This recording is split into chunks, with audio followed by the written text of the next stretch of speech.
Welcome to This Explainer. We're diving straight into a totally fascinating contrast playing out right now at the 2026 World Cup. We're literally watching two of the greatest players in the history of football, Lionel Messi and Cristiano Ronaldo, navigate the twilight of their international careers. But honestly, what's truly captivating isn't just their footwork on the pitch anymore, it's the wildly different ways their own teams and countries are actually treating them. You know, this exact question just blew up on a viral Reddit thread recently, and it serves as the perfect lens to look at two completely different team cultures. Fans from all over the world jumped into this debate, trying to figure out why one of these legends seems to be universally worshipped by his peers, while the other is increasingly viewed as, well, kind of a polarizing force within his own squad. People online immediately zeroed in on a really stark contrast. They pitted this highly individualistic, demanding approach against a unified, almost magical team dynamic. One user pointed out that while Messi is viewed as magic, Ronaldo is seen as sheer willpower and body conditioning. But the overwhelming consensus really came down to leadership styles. It's an egocentric demand for the spotlight versus a quiet, team-first mentality. Think about it. It's a leadership clash we've all probably dealt with in our own workplaces, but rarely do we see it broadcast on a global stage this massive. All right, Section 1, Portugal's 2026 World Cup crisis. To really grasp what's happening with Portugal right now, we have to look at the immediate fallout from their 1-1 draw against DR Congo. The tension around this national team is practically at a boiling point, and it completely revolves around how they are using their captain. Because, despite playing the full 90 minutes, a 41-year-old Cristiano Ronaldo registered 0 shots on target. 0. For a team with ultimate World Cup ambitions, relying entirely on a forward who isn't even testing the goalkeeper, that is a massive tactical red flag. And what's wild about these specific stats is how they reveal a team genuinely struggling to function. Look at this. Ronaldo had just 25 touches the entire game, and only 5 in the opposition box. But the kicker is that his positioning actually disrupted a clear chance for a teammate. In a crucial moment, when Francisco Conceição cut the ball back, Bruno Fernandes was sitting right there, perfectly placed to score. But Ronaldo's instinct to take the shot himself totally derailed the play. Now, despite those dismal numbers, and despite having a perfectly good striker like Gonçalo Ramos sitting right there on the bench, manager Roberto Martinez stubbornly defended keeping Ronaldo out there. Martinez's absolute devotion to Ronaldo really seems to cloud his tactical judgment. Critics are calling it circular logic, keeping a striker on the pitch to score goals, even when that exact striker is fundamentally breaking the team's ability to create them in the first place. But man, the Portuguese press, they did not hold back. Columnists have been arguing that Ronaldo's mere presence creates this intense psychological and tactical conditioning that totally stifles the team's natural spontaneity. Nuno Saraiva, writing for Ebola, penned a really heartfelt but just brutal assessment. He pointed out that the players look for Ronaldo way too much, which makes the whole team entirely predictable. His ultimate point? True legends need to know exactly when it's time to step aside. And this pressure cooker extends way off the pitch, too. We're talking about fake social media screenshots and family members chiming in, fueling intense psychological attacks against Ronaldo's teammates right before their match with Uzbekistan. A totally fabricated chat supposedly showing João Neves' girlfriend criticizing Ronaldo went completely viral. Then Ronaldo's partner, Georgina Rodriguez, publicly reacted to it with heavy sarcasm, while his sister went out of her way to criticize Bruno Fernandes. It's rapidly turning into a toxic, fractured, and chaotic environment for these younger players. Moving on to Section 2. Why Argentina worships Messi.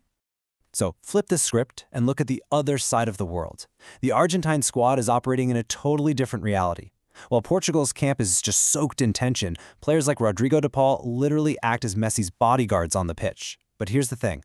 This fierce devotion, it was earned through years of deliberate, unselfish actions. When de Paul says he'd enlist and fight for him, he isn't just speaking in hyperbole. He actively sweeps away obstacles and acts as a constant link for Messi during the game. This intense loyalty absolutely wasn't demanded, it was carefully cultivated.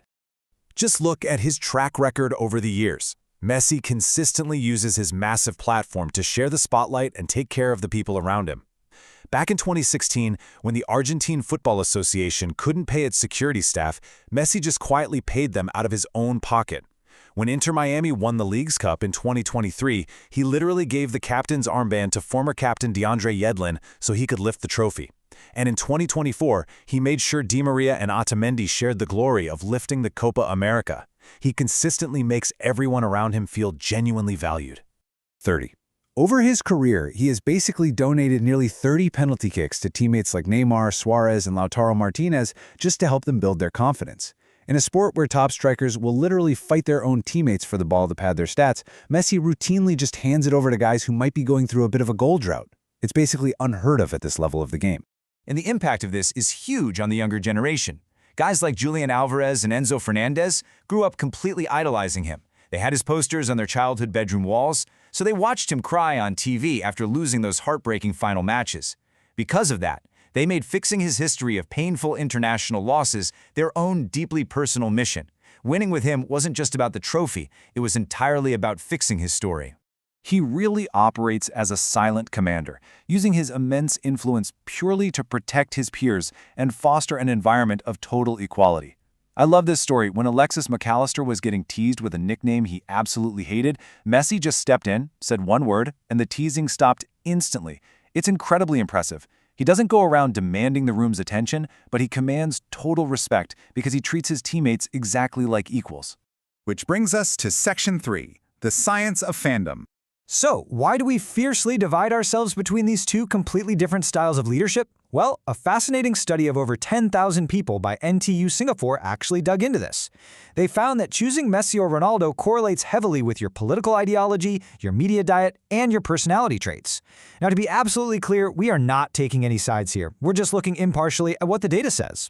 The researchers found that those who identify as more liberal and consume traditional media tend to lean toward Messi. On the flip side, those identifying as more conservative, who consume short-form visual media like TikTok, heavily lean toward Ronaldo. Take a second and think about your own habits. Do you fall into one of these camps? The researchers pointed to a psychological concept called self-affirmation to explain this. Basically, individuals with high self-esteem naturally align with Ronaldo's highly ambitious, individualistic, and dominant public persona. If you hold a highly positive view of yourself, statistically speaking, you're just more likely to see yourself in a public figure who unapologetically celebrates individual achievement and projects that kind of unshakable confidence. And finally, Section 4. Two distinct legacies. As we watch the final chapters of these two absolute titans unfold, the contrast really is undeniable. On one side, we have an icon demanding absolutely everything from a highly pressured team. On the other, we have a silent commander whose team demands everything of themselves for him. Ronaldo's presence creates this intense gravitational pull that Portugal just struggles to escape, leading to all this tension and frustration. Meanwhile, Messi's humility has engineered an environment where players will happily run themselves into the ground just to see him smile. Which leaves us with one final profound thought to chew on as the tournament continues. Does true greatness ultimately lie in the records you smash all by yourself, or in the legacy you leave within your team? It's a massive question that defines not just football, but the very nature of leadership itself. Thanks so much for joining me for this explainer, and definitely keep a close eye on how these fascinating dynamics continue to play out on the pitch.